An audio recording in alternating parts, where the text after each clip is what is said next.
Hi, my name is Monterastelli, and the video you are about to watch is a recording from the 24 Hours of Tapping, which is an event that is held annually to support the Peaceful Heart Network. If you appreciate or learn anything from this video, the easiest way for you to say thank you is to support the work of the Peaceful Heart Network, who has worked with over 300,000 migrants, immigrants, prisoners, folks in disaster areas by bringing tapping to them. As you watch the video, across the bottom, you will see a link where you can support their amazing work. And I hope you enjoy this conversation. Julie holds a master's degree in social work and is an internationally recognized EFT expert practitioner. For more than 30 years, Julie has counseled thousands of clients, helping them to break through physical and emotional barriers. Her life-changing YouTube channel has been viewed more than 5 million times. Please welcome to the digital stage, my friend, Julie. Oh, my goodness. My friend. How are Thank you? you so much. I'm so good. And I am so happy to be here. And you make me cry every time. I'm always sitting in the green room and I'm sitting here tapping because everything you have to say is so amazing. And I just, number one, want to say thank you so much for having me, of course, because it's always an honor and a privilege to be here. But I also want to share that. So this is your third year doing this, I think. This is our fourth. This is number 4 for us. 4. Oh my God. Yeah. So as of last year, I decided to sort of dive in and really get more information about the Peaceful Heart Network. So I've been on some of their Zoom calls. I don't think they know me personally, but Ulf and Gunilla, I mean, they're so brilliant. And I've been following you along the way and seeing your travels and the things that you've been doing and the emails you send out. And you all are such amazing, true humanitarians and so inspiring. And it really, really warms my heart to know how much everybody has helped so many people around the world. You know, that's always my mission too, in a different way, but all in the same way, right? We're all connected. We're all one. And I really encourage everyone who can support this to really, really do what you can to support this, because it's really such an amazing cause. I mean, it's really unbelievable. And not only Ulf and Gunilla, I mean, there's so many people. I'm on their WhatsApp and I see all the people who are sharing and going and doing and tapping and doing all of the things to create peace in the world. It's really amazing. So thank you for having me. You bet. Awesome. So let's talk about this really fun topic, the unexpected gift of anxiety. I, as someone who has spent thousands and thousands of dollars to study copywriting and communication, I love a good provocative title. So when we're looking at this, the unexpected gift of anxiety, where does that idea or disposition come from for you? So usually the word anxiety, not only just the word, but the feeling makes people cringe, right? Most people hear the word anxiety and immediately they're like, oh my God, I want to get rid of this, right? Shut it up, shut it off, shut it down.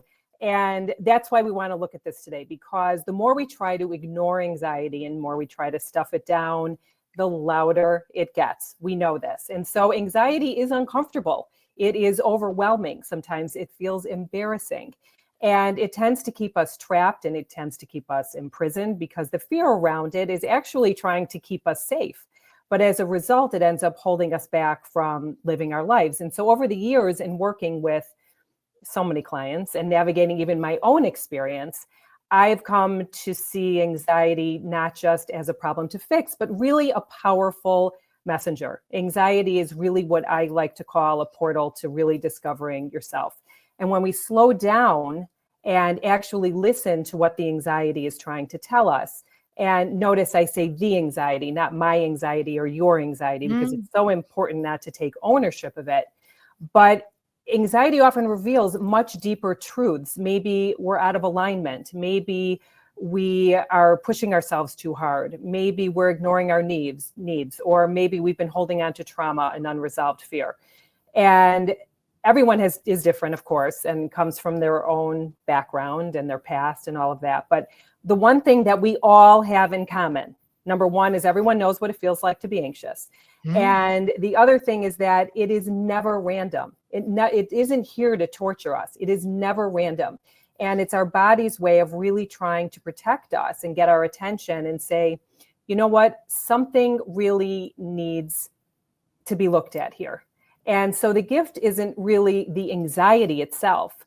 It's what it can reveal when we're willing to meet it with compassion instead of resistance. And that's where tapping really comes in. It gives us a way to connect with those deeper emotions and begin to shift our relationship with anxiety, not by forcing it, but by learning from it. And that is what I call a gift. And as you say that, I think about, somewhere in the first 10 episodes of my podcast 15 years ago, there was an episode that I entitled Making Our Issues Our Allies. And I think the way that you're communicating this is that, like, I've always described my emotions, and I'm not novel in this. I didn't come up with this idea, but it's like as an emotional guidance system, like it's guiding me to or away from something. And sometimes it's doing that in a useful way, and sometimes it's doing it in a dysfunctional way. And so I like this idea where you're talking about how the anxiety is pointing to something that is deeper or that is richer. That anxiety doesn't show up unless there is a context. Anxiety doesn't show up unless it is pointing to something that we need to be paying attention to. And because, like, anxiety on some level does its job because it feels so gross, it makes me want to shrink away from the thing that my system is perceiving as dangerous. Brilliant. It's not the chalks. It's not like fingernails on the chalkboard that's out in the world. It's in my body, and it's like, get me away from this particular thing. That's right. And so when we're in a circumstance where we recognize the fact that it is possible that this is a signal for me to listen to in a constructive way, not just a gross thing that I'm experiencing, how do we step into that and move through that and engage with that particular idea? So, well, you want to listen to it, right? I mean, you want to just connect with what's the feeling that you're having? What is the feeling that you are experiencing in the moment? Mm-hmm. And can you take a minute instead of saying, "Oh, I don't like the way this feels. I'm gonna go get something to eat, or I'm gonna go get something to drink, or I'm just gonna go to bed, or I'm gonna scroll on my phone." Can you take a second in that moment? And it's not an easy thing to do, trust me. And I know, because I have lived with anxiety my whole life until, tapping and that sort of thing. But I really used to struggle with it. And, but if you really, really want to get yourself in a better place and really listen to the wisdom of anxiety, it's really getting to that place of peace for a moment and saying, okay, what is it you want me to hear? I get that I'm feeling these emotions and it's very uncomfortable for me, but what is it you're trying to tell me? Because there's actually some message in it. It's not just, as I said, a random emotion that comes up. It's an emotion that tries to keep us safe. It stops us from doing things that we think are scary, right? And there's this inner child part of us. And really what we're doing is we're kind of telling that kid, that younger part of us, I don't want to hear what you have to say. And and that kid has been silenced for so long. I mean, again, it runs the gamut for all the things that everybody has experienced throughout their life. But we've been taught to shut down those emotions. And so if we continue to shut them down now, we're taking that part of us and we're saying, I'm not interested in what you have to say. And I think when people are able to hear that, they can say, well, I don't want to shut that part of me down. I kind of want to hear what they have to say. And so can you listen to it and say, what do you want me to know here? What's important for me to know? I'm going to ask an oversimple question, but I think it's really, really valuable. How do I do that? It's one thing to say, I want to listen. Oh, it's a useful thing for me to listen. I can engage with that intellectually, practically, tangibly. When you're doing that for what does that look like? How do you make that happen? Yeah. How do I listen? Right. It's a good question. So you take a second and you say, number one is you say, okay, I'm feeling anxious right now. Where do I feel this in my body? Well, for a lot of people, it shows up in the chest or it shows up in the gut or wherever. It might be neck and shoulders, wherever it is. And so you say, okay, I'm feeling it here. And so that's number one. So you're already listening to it just by doing that. And then you say, okay, what's the intensity? This is easier for some people than others. Some people are like, I can't put a number on this. I have no idea. And that's fine. But just is it high? I mean, are you in panic mode or are you just a sort of a low grade anxiousness? And so that's number two. So again, you're listening to it. You're paying attention to it. You are allowing it to be seen and heard. So now you want to look and say, okay, What is, Before you yeah, go to the next step, I want to underline what you were saying right there, okay. because like what you were saying right there is the biggest learning that I have gone through in the last 5 years of my tapping. I think of Ormond McGill, the hypnotist, who said all transformation starts by stating what is. Mhm. And what you are doing right there is you are just noticing, and you are just noticing. And that's it. Yes. Like you're noticing, where is it showing up? And you're noticing, how big does it feel? And again, we're like so conditioned to want to use inner child work and use fancy stuff. And all of that is really, really great. But like the first two steps that you're talking about is just paying attention and just giving it voice. I am noticing it in my chest and it feels really big. Like that is all, like that's all that needs to be there. So sorry for interrupting that, but like No, I that's just like I okay. just I like I want I like because it's a personal bugaboo of mine that I've learned so much that I anytime someone says it, I want to underline that thing because I think it is so powerful. Yes. It So is so we've powerful. yeah. It's so powerful because, as you said, sometimes just acknowledging it and saying, okay, this is here, and I'm willing to be curious. Even ask yourself, am I willing to be curious about this?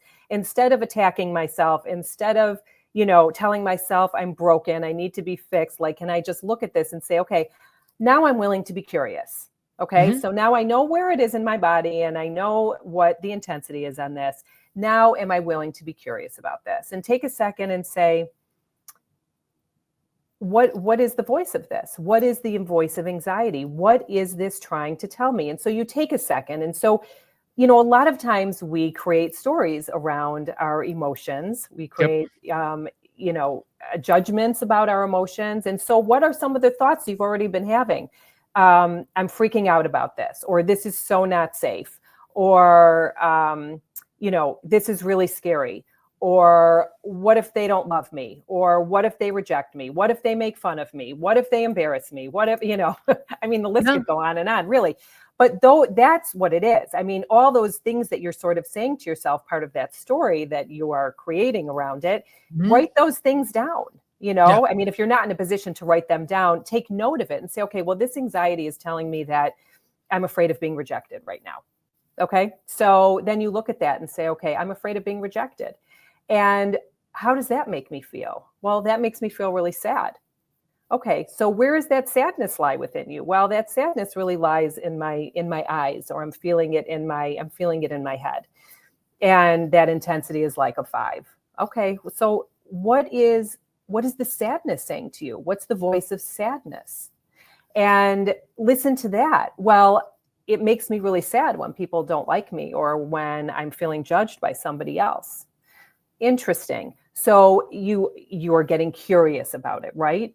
And so how does that make you feel? How does that make you feel? And so Mhm. you kind of drill it down into, how does this make you feel, and how and where does that take you? Does it take you to a memory? Maybe it doesn't. Maybe it's just a thought with what's going on right now. But if you take a second and just truly listen to it, the problem is we never really take that moment to listen to it. Yeah. We get, I mean, we're very, for the most part, we live lives that we move from one thing to the next, to the next, to the next, to the next, and we don't really take that time. And so I really urge people, because if you're struggling with anxiety, this is your wake up call to say, I really want to do something about this. And, going through and tapping, whether you're tapping with some of the stuff that you have out there, me, other people, you can go ahead and do that. And it might help you feel better in the moment or for the next 10 minutes or the next hour. I mean, that's always the goal, to help people to feel better. But we really want to get to the root of it. I mean, that's really the bottom line. We want to get to the root so that we don't keep replaying this over and over and over again. So if you're really able to listen to it, I guarantee it will minimize considerably, because it just wants to be heard.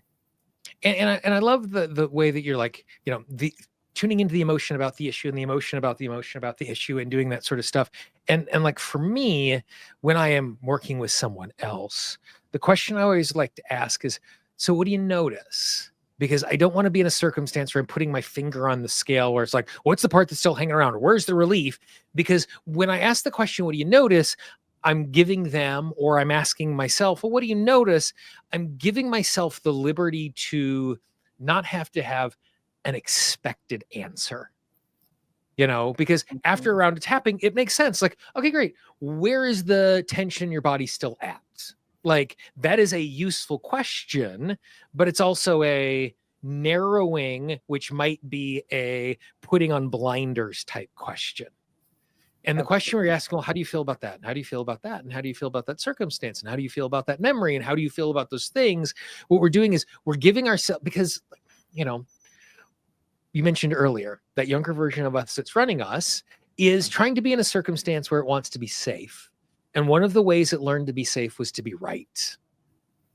And by asking this open-ended question, you're giving it permission not to be right. Like, you're giving it permission to just share whatever comes up as it engages with that particular thing, that allows it to, as you're saying, just kind of unfold in this natural, gentle, beautiful way as we continue to go down the spiral staircase and drill into this particular thing. Absolutely. And there's never any right or wrong answer. You know, we do this with compassion. I want to make that really clear. This is something we really do with compassion. And, you know, if you can't answer a question or you're not sure what the anxiety is trying to tell you, that's okay too. You know, you may not have an answer to that. And you might just be like, I just don't know. But again, you've gotten curious, you know, you've taken a moment, you recognizing where it is, you're acknowledging it, and you've gotten curious. And, you know, the bottom line with all of this is that we want all the different parts of us, you know, as we talked about, sort of that inner child, that part that wants to be heard. But then you've got like the teenage part and the 20s and the 50s, you know, however old you are, you've got this whole spread. And at the end of the day, can we find a way for all these parts to coexist, right? We want all these parts to be able to coexist, because we're all at a stage in our life where we just want to have some peace, right? We just want to live our lives and be in the flow. And, you know, and we have some of this background noise that gets really loud sometimes and can sabotage us and get in the way of us. You know, this anxiety can really get in the way of us moving forward. And so, you know, can we find a way to just coexist with all these parts? And part of that is really listening to these parts with compassion. And so, you know, you had mentioned, you know, unexpected gift of anxiety in your own work, your own life. What are some of the gifts that you have found, like, doing this particular process? So there have been a lot of amazing things that I've seen throughout this process. You know, there have been people who have come in with issues such as health-related issues. So let's just talk about that for a minute, right? Like people who have, let's say, health anxiety. And these people are often incredibly intuitive people, and they're deeply connected to their bodies. They've learned how to become deeply connected with their bodies because they've had to, or they felt some sign of danger at some point, or, you know, the fear of having pain, and it felt necessary for survival. But once that fear is met with safety and compassion, often through tapping, they begin to trust their bodies instead of fearing them, right? They become more in tune with what their bodies actually need. And maybe that's rest, maybe that's nourishment, maybe that's boundaries. The same sensitivity that ends up becoming that same sensitivity becomes sort of a superpower instead of being perceived as a threat. Another common one I see is performance or achievement anxiety. This is a huge one, right? And people who feel like they're just never doing enough. They have an incredible drive, a strong work ethic, but it's like that constant fear of not being good enough, the fear of failure, the fear of letting people down, right? And when we tap through that fear and get to the root of it, something really beautiful emerges. Clarity, a sense that it's okay to slow down, that it is, you know, that you don't have to be perfect in order to succeed. So, like, go and do the amazing things, but not because anxiety has pushed you there, but because you have unwrapped the gifts that are hidden beneath it. Relationship anxiety is another big one that I see. People who are so tuned in to the needs and the moods of other people, and sometimes to the point where they lose themselves. I have been there, I'm raising my hand. And that is, you know, that sensitivity, that empathy is really a gift. But once they learn how to soothe the anxious thoughts and figure out where that comes from, and then you can start to hold boundaries. You can start to hold boundaries for yourself, for others, with love, you know, that you can truly create meaningful connections, and the relationships can then become more honest and more balanced. And so, yes, anxiety is so uncomfortable and sometimes super overwhelming, but it is really here to guide us. And when we're able to, whatever it is that we are anxious about, can we get to a place where you can actually see like, even though you might have health issues, right? You might have things that are going on in your body, whether it's a disease or pain or chronic pain or autoimmune issues or whatever it might be, this is all, it's all the way your body's communicating with you. Every single bit of it, every symptom is a gift. And it's time to unwrap that and really look at it. And when you get to the root of it, you can often really set yourself free in the biggest ways. And so what it sounds like is, it sounds like I'm not trying to close the spigot on the anxiety so I stop feeling it. Correct. Because the anxiety is trying to keep me safe. By noticing and by listening to the anxiety, what I am doing instead is I'm giving myself permission to understand the context of what I'm going through, understand what is actually dangerous and what is not. Because you're not, like, it's not like we're going to tap on anxiety and then I'm going to go walk into traffic because I no longer have a sense of fear.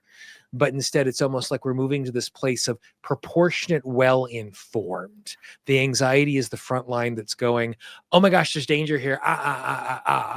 And then when we listen to it, it's like, okay, my system is perceiving danger here because as I hear why it sees it's dangerous, I then get the opportunity to start to process through, is that true? Is that true to the degree that I'm worried about? Is that all that is true, or is there more here? And it's not even necessarily that I'm forgetting the thing that might be dangerous, but I'm expanding the canvas of that moment. So I recognize it not just as the thing, but what is in context. Am I kind of understanding accurately what you're talking about as we're engaging with this? You make such an important point. And the point that we're not trying to never have anxiety again. It's not possible, right? There's a lot of things that go on in the world that we can't control people. We can't control certain things that go on in the world. And anxiety is just an emotion. Anxiety is not good or bad. No emotion is good or bad. It may feel good or feel bad, but it is not good or bad. And so we are not trying to say, I never want to be anxious again, but you want to be able to coexist with all of your emotions and get to that point where you can say, okay, I'm feeling anxious right now, and I'm just going to be curious about it. And can that be okay? You know, with tapping, we do even though I'm feeling anxious, I love and accept myself anyway. And so we're just accepting that we have these feelings, and we're not trying to shut it off and say, I'm never going to be anxious again. Like you tap and it's never going to be here again. That's not possible. It's just not realistic. People may wish for that, but it does serve a purpose for us also. It keeps us safe in a lot of ways. And so can we just respect that part of us that feels scared sometimes, or that gets worried sometimes, or doesn't like uncertainty? You know, that's a lot of people. It covers a lot of people, and it covers a lot of ground. So can that just be okay? Can you say that is okay, that this is the way I feel about this?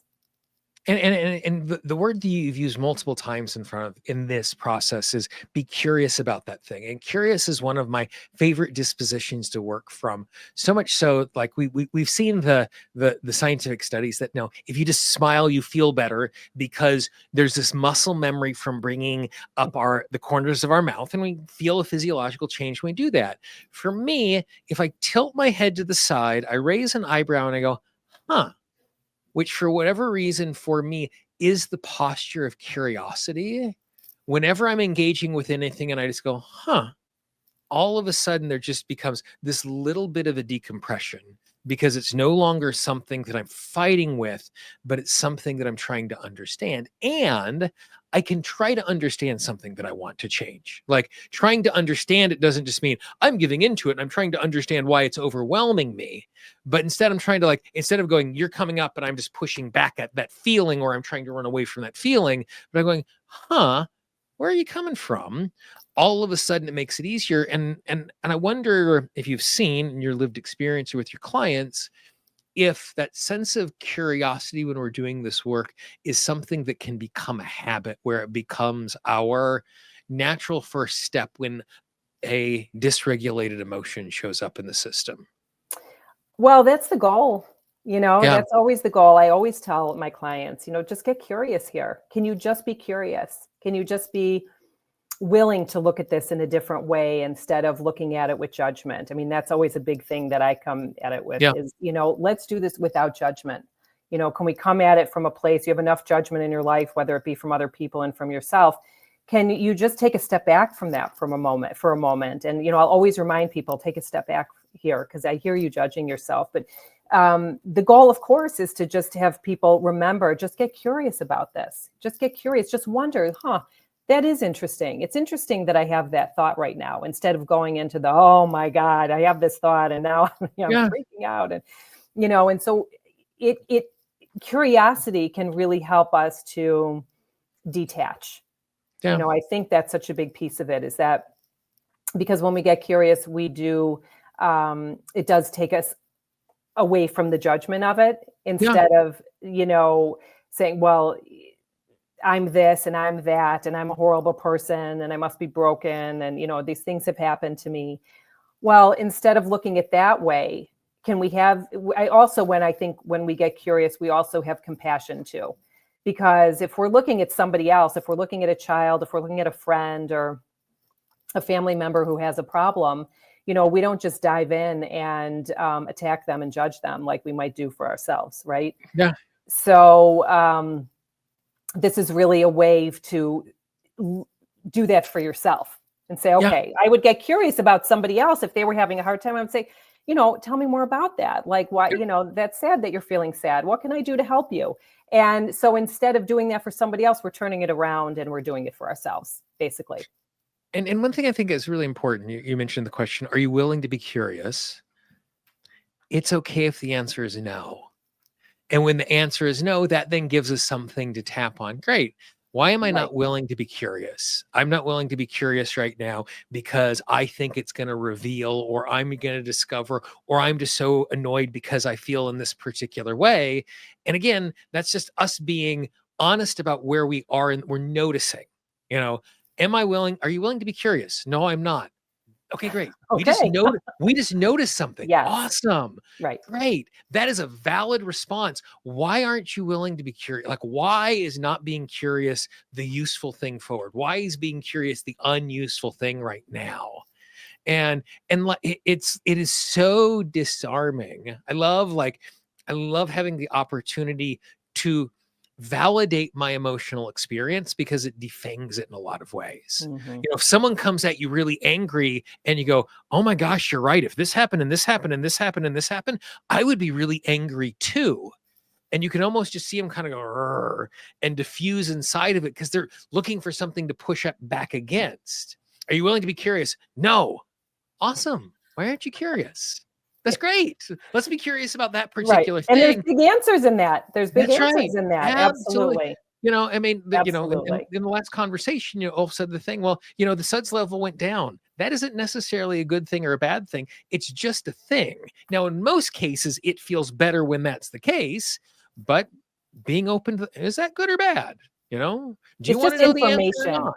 Yeah. It's just information. And if you can look at that as information, and I love that you brought that up, because that's really what it is. Does it have to be good? Does it have to be bad? Do we have to label this? Or can we just say, you know what, this is just information that's good to know. And then we take it from there, and then we can start tapping on it, because that's the information that we have. And, like one of the mantras that has run through my head forever is happiness is outcome divided by expectation. If I got 6 things done today, is that a good day or a bad day? Well, if I wanted to get 4 things done, I'm doing backflips out the door. If I wanted to get 10 things done, I'm really, really disappointed. And I think that, because we know these tools are so powerful, when I sit down to tap, I have an agenda.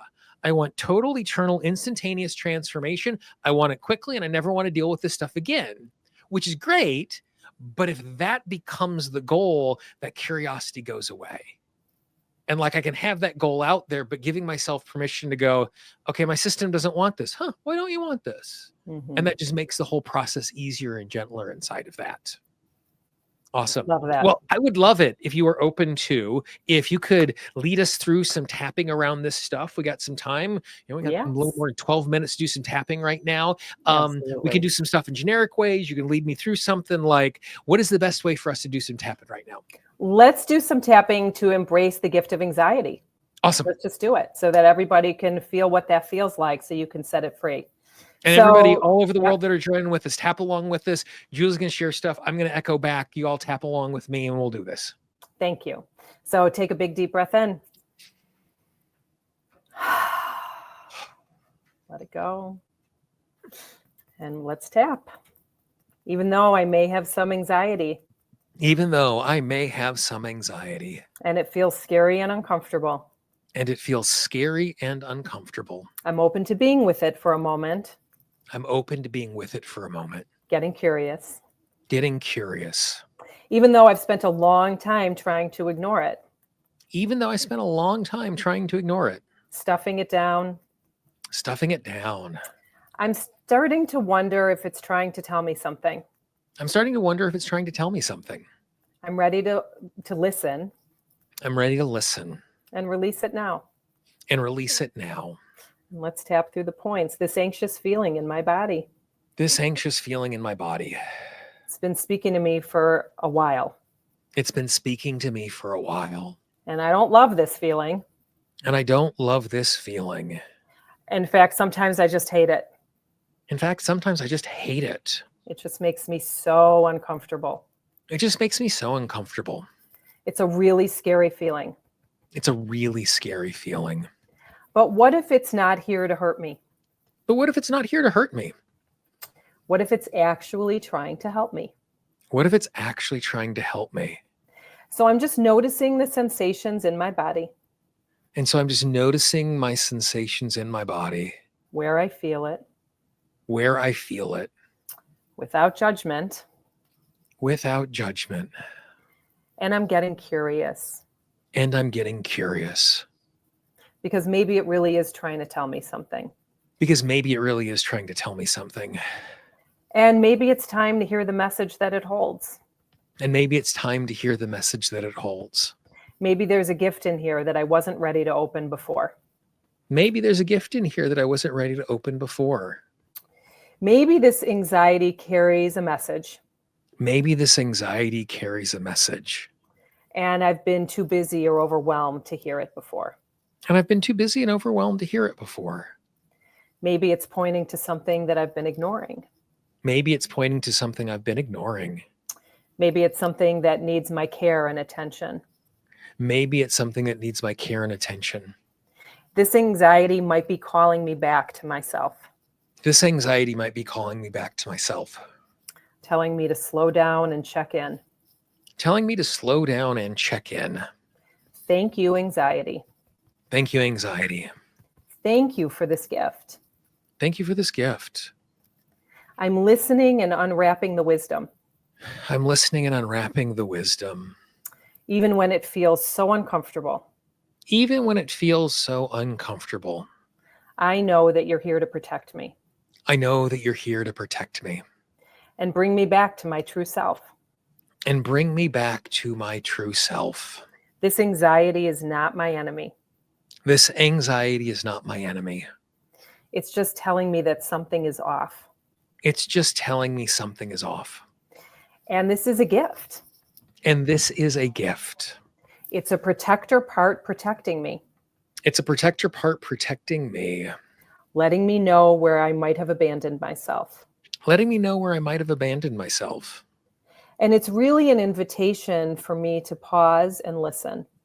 It's really an invitation for me to pause and listen. While having some compassion for these parts of me. While having some compassion for these parts of me.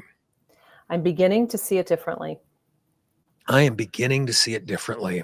And that shift can be powerful. And that shift can be powerful. Thank you, anxiety, for protecting me. Thank you, anxiety, for protecting me. Thank you to these parts that are keeping me safe. Thank you to these parts that are trying to keep me safe. I'm here now and I'm listening. I'm here now and I'm listening. And I'm choosing peace over panic. And I'm choosing peace over panic. I'm choosing to trust myself. I'm choosing to trust myself. As I get curious. As I get curious. As I trust the process. As I trust the process. I'm allowing my whole body to melt into relaxation. I'm allowing my whole body to melt into relaxation. Into peace. Into peace. As I feel calmer and more relaxed. As I feel calmer and more relaxed. Just acknowledging it feels better already. Just acknowledging it feels better already. Mm-hmm. And so it is. And so it is. Take a big deep breath in.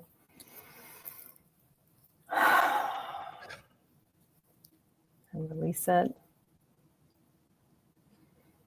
See how that feels.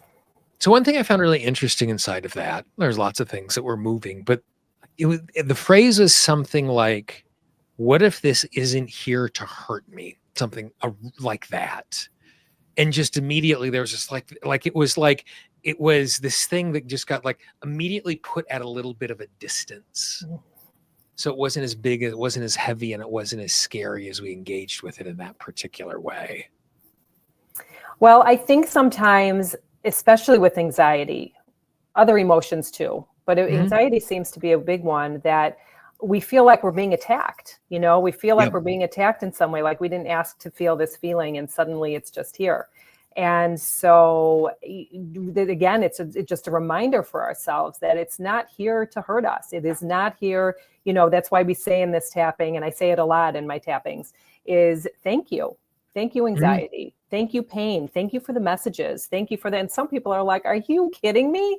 Like, why would I say thank you for this? I don't want to keep this. I don't want to hang on to it. I don't see it as a gift. It's awful.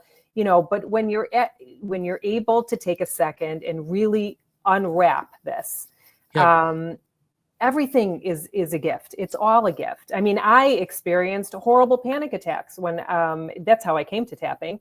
When I was younger, I was in my 20s and I was a therapist and I'm working with kids, and I was, it was awful. It was so debilitating. And it was such a gift because there were things I just didn't deal with. My father died. My mom got remarried. I mean, there were all these different things that were going on. And I was like 24, 25.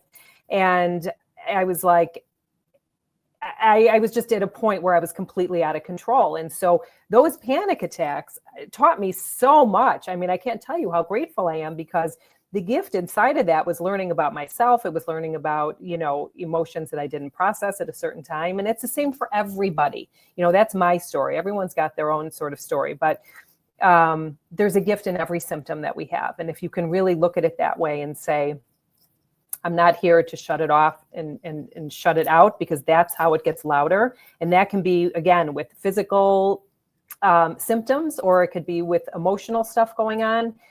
Pay attention to it. And I promise you, it will get smaller. It'll get lighter. It'll get better. And I think one of the things really valuable inside of that is, am